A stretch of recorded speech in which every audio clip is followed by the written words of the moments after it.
Good afternoon. और MNM के साथ शुरुआत करेंगे क्योंकि एमएनएम के नंबर स्ट्रॉन्ग एक्सपेक्टेड हैं और किसी भी पैरामीटर पर देखें, फिर चाहे वो रेवेन्यूज, एबिटा या फिर प्रॉफिटेबिलिटी ही क्यों ना हो, ऑलमोस्ट 30% के आसपास की on an average growth expected है वाई बेसिस पे।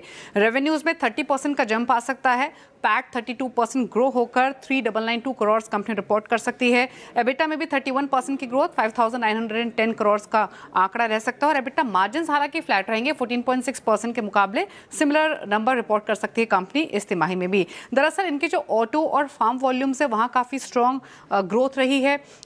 ओवरऑल ट्रैक्टर के सेगमेंट के आप वॉल्यूम्स देखेंगे तो वहाँ भी स्ट्रॉन्ग पोजीशन कंपनी की रही है और ओवरऑल जो ग्रोथ रही है ट्रैक्टर सेगमेंट में वो 23% के आसपास की रही है सालाना आधार पर।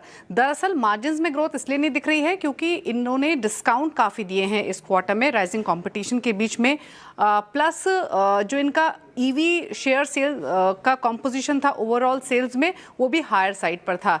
तो ये कुछ ऐसे फैक्टर्स रहे जिसकी वजह से इनके थोड़े से मार्जिन्स में वो ग्रोथ नहीं दिखाई दे रही है जो कि बाकी नंबर्स में दिखाई दे रही है। बट ओवरऑल नंबर्स अच्छे एक्सपेक्टेड हैं। एक चीज़ ध्यान देने वाली होगी इस क्वार्टर के अर्निंग्स में कि यहाँ पर अदर इनकम भी लाइकली हो सकती है, जो कि आरबीएल में उन्होंने स्टेक सेल किया था Q3 में, वो भी इस बार के अर्निंग्स में रिफ्लेक्ट होता हुआ दिखाई देगा।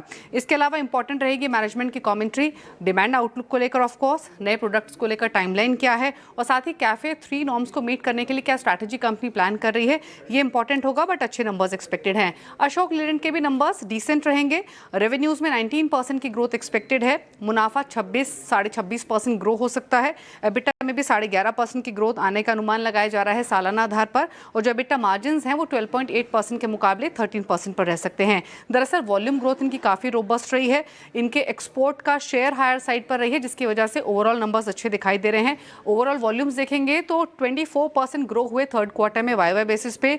एलसीवी एमएचसीवी के वॉल्यूम्स भी 24% ग्रो हुए और एक्सपोर्ट वॉल्यूम्स में भी 20% के आसपास की ग्रोथ रही।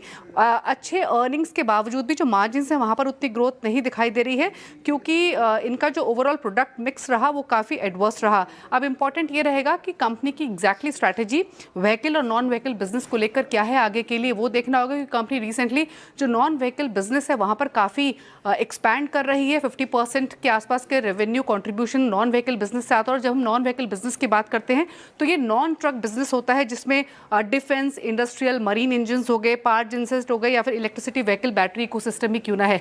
तो इसको लेकर एग्जैक्टली क्या स्ट्रैटेजी कंपनी की है क्योंकि ये ग्रोथ ड्राइवर्स कंपनी के लिए बने हैं और इसीलिए अच्छे अर्निंग्स एक्सपेक्टेड हैं अशोक लीलैंड से भी।